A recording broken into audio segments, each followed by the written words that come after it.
Hello, everyone. Today we will understand the concept of our learning walls in our classroom and also know various steps and purpose behind the learning wall. So let's start. What is a learning wall? A learning wall is an evolving, co-constructed visual space in the classroom that demonstrates students' thinking, inquiry process, shows the learning journey in the real time, and it's not a bulletin board or a learning wall is interactive rather and student driven, and it constantly keeps changing with every unit. What are the purpose and the benefits of having a learning wall in your classroom? One, it makes students thinking visible to all, supports metacognition, promotes agency, ensures inquiry, and fosters collaboration. So it becomes a shared space where all contribute and every contribution is valued by all. So let's understand now the various steps.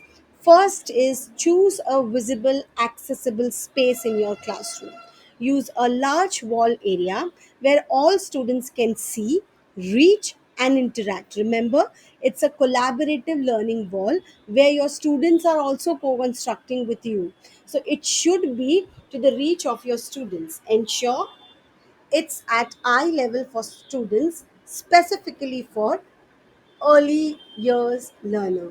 Shouldn't be too high, too low, but at a level where it can be easily reached by the students, read by the students. Define the purpose of your learning wall. Ask, what is this wall going to be for the students' learning? Will it document the inquiry process, inquiry journey? Am I going to track the questions, discoveries, and reflection? Will it show learning across the subject transdisciplinary way? What is the purpose of a particular learning wall? There could be various learning walls in your classroom, one showing inquiry cycle, other showing standalone subject or the questions wonder wall, and another one in your classroom can show the interconnectedness of the different subject areas. Set up the base structure. So create label areas such as what we know, our questions, things we have found out, wonder wall. Let's revisit. These zones are serves as thinking organizers, not fixed sections. So it should be flexible, it should be open-ended, it could be utilized by any subject, anywhere, anyone. Okay. So next is use visuals and tools that evolve.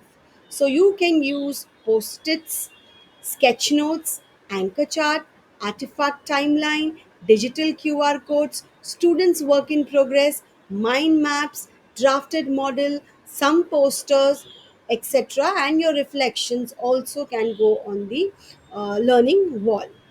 Let's go ahead to understand co-create from day one. So when I'm going to do this learning wall, it's not that you will do it once you are done with the unit, you will do it once after 2 or 3 weeks. No, from day one let's start generating, let's start building that learning wall in our classroom so that it becomes meaningful.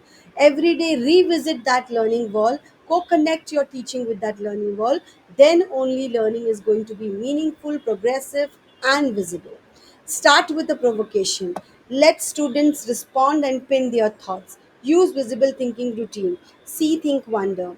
I used to think, now I think. Connect, extend, challenge. These are the various visible thinking routines, and ask students to post their ideas, questions, and drawings directly there on the learning wall to make it more meaningful to co construct with the students. So, incorporating students' input is very, very important because the learning wall is not just for displaying the learning, but to understand the progression, where we are and where we are going, and how far we have reached. So, use the learning wall as a living document. Invite students to add their own observation, questions, and reflection. Tell them suggested new sections like big ideas, disagreement, inventions, etc. Assign students role. Call captions, rotate weekly, share the responsibility among the learners, um, connectors responsible for linking ideas with the strings, and reflection. Capture authentic students' voice. Don't paraphrase, write exactly what they say or let them write it. Use photos, speech bubbles, and audio snips. if age appropriate. Highlight thinking over finished product. So making learning visible, this learning wall in your classroom plays a very, very important role in that. How? Highlight thinking over finished work, poster, draft, sketch note, planning sheets, group brainstorming, mind map. Use arrow and color code to show the learning progression. Show metacognition. Include the sentences stem like I was thinking, now I believe, I think, my thinking has changed over time, etc. Make connection obvious. Encourage students to use string, yarn, arrows, diagrams, etc. labels. Connect the key question with the answer, students' ideas to the real world issues. So everything, whatever is there on your learning wall, should look like a combined piece of art. So this is one example I've shared over here. Basically, if the central idea is system, helps communities function effectively.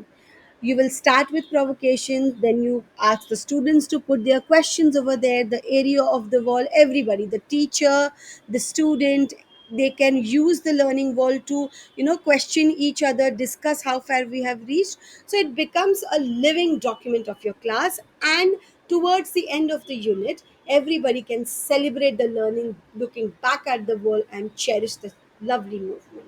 I hope you have understood the importance of learning wall, and happy learning to you all.